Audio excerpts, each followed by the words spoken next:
गिर के घने जंगल में कालू नाम के कौवे का राज चलता था। एक दिन कालू कौवा अपने मंत्री लक्का चील के साथ अपनी प्रजा का हाल चाल लेने जा रहा था। वहाँ उसे एक किसान टुनटुनी चिड़िया मिली। वह धीरे धीरे अपने खेत में काम करते हुए दिखाई दे रही थी। कालू कौवा और लक्का चील वहाँ रुक गए और कालू कौवे ने टुनटुनी चिड़िया किसान से पूछा, अरे ओ चिड़िया, तुम्हारे सामने गिर जंगल का राजा कालू कौवा आया है। हम ये जानना चाहते हैं कि तुम रोज कितना कमा लेती हो। जी कालू राजा जी, रोज मैं 12 रुपए कमा लेती हूँ। इतने में मेरा और मेरे परिवार का खर्चा चल जाता है। कालू कौवे को बहुत आश्चर्य हुआ। इतने कम खर्चे में चिड़िया का पूरा परिवार कैसे रह सकता है। कालू कौवे ने फिर टुनटुनी चिड़िया से पूछा, इतने कम खर्चे में इस चिड़िया किसान का परिवार कैसे रह सकता है? अरे ओ किसान चिड़िया, तुम इन 12 रुपए से अपने घर का खर्चा कैसे चला लेती हो? हमें बहुत आश्चर्य हो रहा है। हमारे महल में 12 रुपए से तो बावर्ची का भी खर्चा नहीं चलता। एक मेरे लिए, एक आभार के लिए, एक लौटाती हूँ और एक उधार पर लगाती हूँ। मेरा नाम है लक्का, सीधे सीधे जवाब दो वरना तुम्हारा जेल जाना होगा पक्का। जवाब दो सीधे सीधे कालू महाराज के सवाल का, नहीं तो जवाब नहीं दे पाओगी मेरे बवाल का। ओह सो सॉरी कालू महाराज, मेरा मतलब था कि एक भाग मैं अपने ऊपर लगाती हूँ, एक भाग आभार के लिए मतलब अपने पति को देती हूँ। मतलब उसी से सारे घर का काम चलता है और वो बहुत अच्छे बावर्ची भी हैं, घर का सारा काम कर लेते हैं।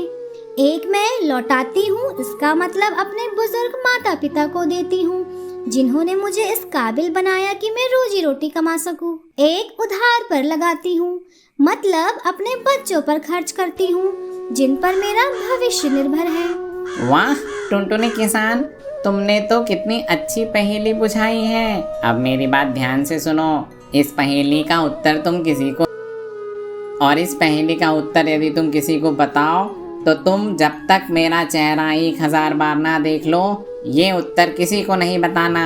जैसी आपकी आज्ञा कालू महाराज, मैं इस पहेली को राज ही रखूंगी और आपका चेहरा 1000 बार देखे बिना किसी से नहीं कहूंगी। अगले दिन कालू कौवे ने अपने दरबार में ये पहेली अपने दरबारियों से पूछी, लेकिन इस पहेली का उत्तर कोई भी दरबारी नहीं दे पाया। फिर एक दरबारी जिसका नाम मीरा मोर था वो खड़ा हुआ और उसने बोला, योर ऑनर कालू महाराज, मुझे एक दिन का समय दीजिए, मैं इस पहेली का जवाब ढूंढ कर ला दूंगा। मोर टुनटुनी किसान को ढूंढने निकल पड़ा और उसे खेत में टुनटुनी चिड़िया मिल गई। वेल फार्मर चिड़िया, मैंने सुना है कि कालू महाराज को तुमने एक पहेली बताई है। यदि तुम मुझे उस पहेली का उत्तर बता दो तो मैं तुम्हें सोने से भरी एक थाली गिफ्ट करूंगा। टुनटुनी चिड़िया ने पहले तो मना कर दिया, लेकिन सोने से भरी थैली देखकर उसने अपनी पहेली का राज मीरा मोर दरबारी को बता दिया। अगले ही दिन मीरा मोर दरबारी ने हूबहू उस पहेली का उत्तर कालू कौवे को बता दिया। कालू कौवा समझ गया कि जरूर उस टुनटुनी किसान ने ही इसे इस पहेली का उत्तर बताया है। उस चिड़िया की ये हिम्मत! जाओ अभी उस टुनटुनी चिड़िया को पकड़ कर लाओ और मेरे सामने इस दरबार में पेश करो। लक्का चील जाता है और टुनटुनी चिड़िया को बंदी बनाकर कालू कौवे के दरबार में ले आता है। धोखेबाज चिड़िया किसान, मैंने तुमसे कहा था ना कि जब तक तुम मेरा चेहरा 1000 बार ना देख लो किसी को इस पहेली का उत्तर नहीं बताना, लेकिन तुमने मीरा दरबारी को इसका उत्तर बताया। तुम्हें मृत्यु दंड मिलेगा। नहीं नहीं कालू महाराज, मैंने तो अपना वादा पूरी तरह से निभाया है और आपका चेहरा 1000 बार देखने के बाद ही मैंने उस दरबारी को उत्तर बताया है। चिड़िया किसान, तुम मुझसे झूठ बोल रहे हो। तुम्हें पता है इसका क्या हश्र होगा? कालू महाराज, जब आपके दरबारी ने मुझे सोने से भरी थैली दी तो उन सोने से भरी थैली के 1000 सिक्कों में आपका चेहरा देखने के बाद ही मैंने उस पहेली का उत्तर बताया है। कालू कौवा टुनटुनी चिड़िया के उत्तर से बहुत प्रसन्न होता है और उसे बहुत सारा इनाम देता है। इस प्रकार टुनटुनी चिड़िया अपने परिवार के साथ वहाँ से चली जाती है। एक समय की बात है, सुंदर वन में कालू कौवा और बंटी कबूतर दो पक्षी रहते थे। वे दोनों बहुत अच्छे दोस्त थे। मैं बहुत चिंता में हूँ कालू। मैंने तो इस साल कुछ पढ़ाई नहीं की है और 1 महीने बाद हमारी परीक्षा शहरी जंगल में होने वाली है। मैंने अपने माता पिता से किताबों के पैसे तो लिए थे, लेकिन मैंने उन पैसों से जंगल की मिठाइयाँ खरीद कर खा ली हैं। मुझे तो समझ नहीं आ रहा है मैं क्या करूँ, और वो मिठाइयाँ उतनी मीठी भी नहीं थी। वैसे तो मैंने भी साल भर कुछ पढ़ाई नहीं की है, लेकिन हमें परीक्षा तो देना होगा। एक काम करते हैं, हम शहरी जंगल में एक घोंसला किराए पर ले लेते हैं। वहीं हम 1 महीना रहेंगे और वहाँ रहकर पढ़ाई करके परीक्षा देंगे, और परीक्षा खत्म होने पर हम वापस अपने जंगल आ जाएंगे। हाँ कालू, तुम्हारा यह सुझाव मुझे बहुत अच्छा लगा।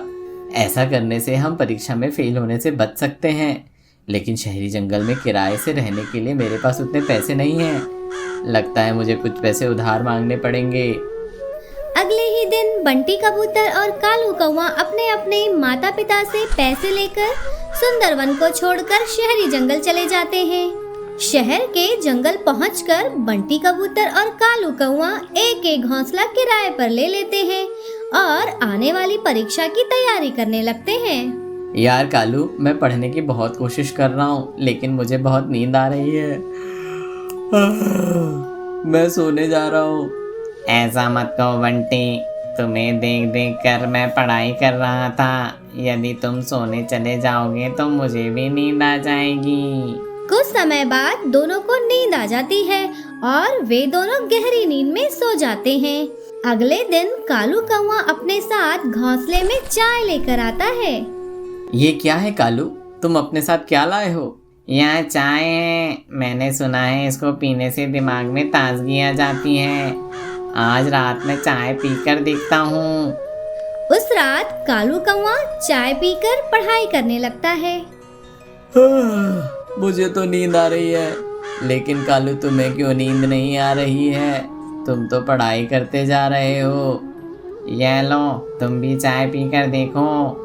अब कालू कौवा और बंटी कबूतर रोज चाय पीकर पढ़ाई करते हैं और 1 महीने बाद परीक्षा खत्म होने के बाद वे अपने जंगल आने की तैयारी करते हैं, लेकिन उसके बाद भी वे दोनों परीक्षा में फेल हो जाते हैं।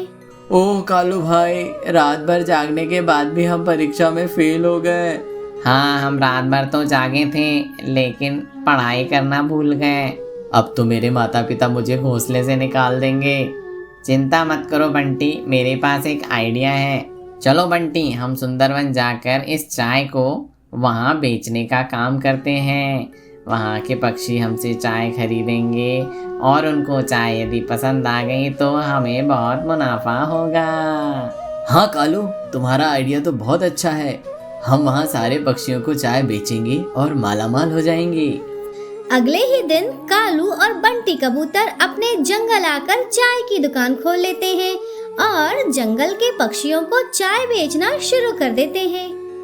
आइए आइए, चाय ले जाइए और परीक्षा में सफलता पाइए। आइए आइए, चाय ले जाइए। भला चाय पीने से परीक्षा में सफलता का क्या लेना देना? चाय पीने से आपकी नींद भाग जाएगी और आप बहुत देर तक पढ़ाई कर पाओगे, और देर तक पढ़ोगे तो परीक्षा में सफलता तो मिलेगी ही।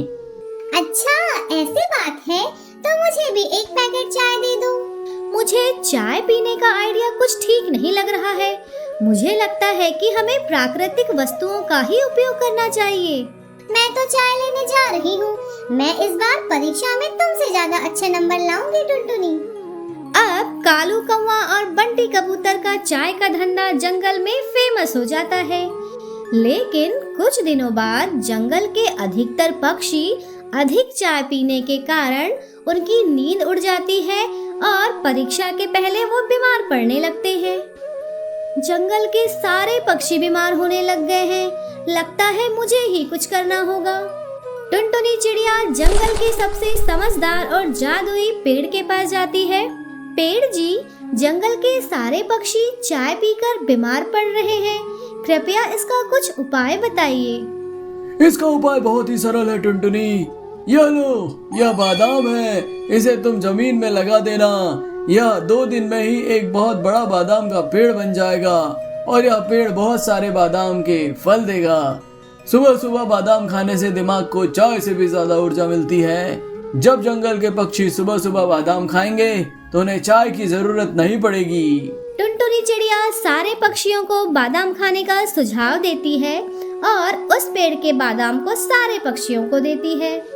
सारे पक्षी रोज बादाम खाकर तरोताजा हो जाते हैं और उनकी चाय पीने की लत छूट जाती है। सुंदरवन के घने जंगल में टुनटुनी चिड़िया अपनी तीनों बेटियों पिंकी चिड़िया, भूरी चिड़िया और रानी चिड़िया के साथ रहती थी। टुनटुनी चिड़िया की तीनों बेटियां बहुत ही झगड़ालू थी और कभी भी मिलजुल कर नहीं रहती थी। मेरे प्यारे बच्चों, यदि तुम सब ऐसे ही झगड़ते रहोगे तो तुम्हें जंगल के शिकारी पक्षी अकेला पाकर शिकार कर खा जाएंगे। तुम्हें मिलजुल कर रहना सीखना होगा। माँ, मुझे ये दोनों बिल्कुल भी पसंद नहीं है। ये मेरी बिल्कुल भी नहीं सुनती हैं। हमेशा मेरे साथ लड़ाई करती रहती हैं। माँ, तुम्हें तो मुझे अकेला ही पैदा करना था। मैं अकेली ही तुम्हारे साथ खुश रह लेती। माँ, ये दोनों हमेशा झगड़ा करती रहती हैं। मुझे झगड़ा करना अच्छा नहीं लगता। आप इन्हें समझाइए ना माँ। मैं चाहती हूँ कि तुम तीनों साथ मिलकर एक ऐसा मजबूत घर बनाओ जिससे शिकारी पक्षियों से तुम्हें कोई भी खतरा ना हो और तुम उस घर में सुरक्षित रह सको। मैंने खूब मेहनत करके कुछ पैसे इकट्ठे किए हैं। इन पैसों से तुम मजबूत घर बना सकती हो, लेकिन अगर तुमने मिलजुल कर काम नहीं किया तो वो घर बिल्कुल भी मजबूत नहीं बन पाएगा। लेकिन टुनटुनी चिड़िया के बच्चे एक दूसरे की बात बिल्कुल भी नहीं सुनते हैं और वह हमेशा की तरह झगड़ा करते रहते हैं। बस अब बहुत हो गया। मुझे तुम्हारे साथ नहीं रहना। मैं जा रही हूँ। जिस दिन तुम लोग साथ में मिलजुल कर रहना सीख लोगे उस दिन मैं आऊंगी। ये लो पैसे, रख लो।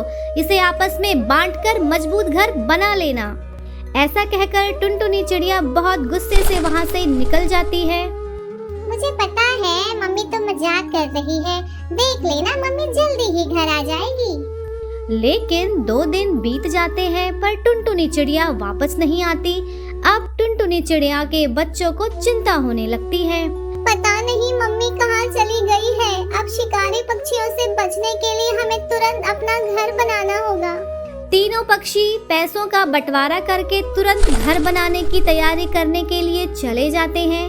मैं इन पैसों के कुछ हिस्से से भूसे का घर बनाऊंगी और बाकी पैसों से ढेर सारा खाना इकट्ठा करूंगी जिससे कि मुझे कोई परेशानी ना हो। मैं अपने लिए इन पैसों से लकड़ी का घर बनाऊंगी और अपने घोंसले में बाकी बचे पैसों से खूब सारी सजावट करूंगी। उधर रानी चिड़िया अपने लिए मजबूत घर बनाना चाहती है। मुझे इन पैसों से बहुत ही मजबूत घर बनाना है। रानी चिड़िया जंगल के पहाड़ से बहुत सारे पत्थर इकट्ठा करके लाती है और अपने पैसों से सीमेंट खरीदकर मजबूत पत्थर का घर बनाती है। अगले ही दिन जंगल में शिकारी लखा चील और कालू कौवा आ जाते हैं। मेरा नाम है लक्का, मेरा काम है पक्का। चल जाए जादू की पुड़िया, क्योंकि खाना है मुझे ढेर सारी चिड़िया। वहाँ देखो लक्का, उन दोनों बेवकूफ चिड़ियाओं का घर कितना कमजोर है। चलो वहाँ जाकर हमला करते हैं और उनको मारकर खा जाते हैं। लखा चील और कालू कौवा पिंकी चिड़िया के भूसे के घर को तोड़ देते हैं और वहाँ पर हमला कर देते हैं। बेचारी पिंकी चिड़िया वहाँ से डरकर भाग जाती है और भूरी चिड़िया के घर में जाकर छुप जाती है। मेरा नाम है लक्का, मेरा काम है पक्का। सब्जी हो गई है बहुत सस्ती। उसी एक कमजोर घर में है दोनों पक्षी। अरे वाह, उस लकड़ी के घर को तोड़कर अब तो उन दोनों पक्षियों का शिकार करना बड़ा आसान होगा। चलो हमला करते हैं। लेकिन लकड़ी के घर को आसानी से दोनों शिकारी तोड़ देते हैं। पिंकी चिड़िया और भूरी चिड़िया तुरंत उड़कर रानी चिड़िया के पत्थर के घर के पास जाती हैं। जल्दी जल्दी आओ और मेरे पत्थर के घर में छुप जाओ। लखा चील और कालू कौवा पत्थर के घर पर हमला करते हैं, लेकिन पत्थर का घर बहुत मजबूत था, इसीलिए वे पत्थर के घर को तोड़ नहीं पाते। टुनटुनी चिड़िया अचानक वहां आ जाती है और ऊपर से लखा चील और कालू कौवे पर पत्थरों से हमला करती है। मेरा नाम है लक्का, मेरा काम नहीं हुआ पक्का। बाप रे बाप, खर्चा हो गया ज्यादा, नहीं हुई कमाई। चलो यहाँ से, पुराने जंगल में ही थी भलाई। लखा चील और कालू कौवा उस जंगल को छोड़कर भाग जाते हैं।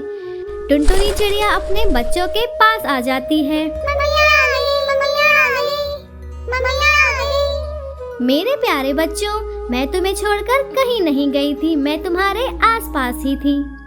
मम्मी अब हम हमेशा साथ में रहेंगे। अब हमने साथ में रहने का पाठ सीख लिया है। अब हम कभी भी झगड़ा नहीं करेंगे। इस प्रकार टुनटुनी चिड़िया और उसके बच्चे पत्थर के घर में खुशी खुशी रहने लगते हैं।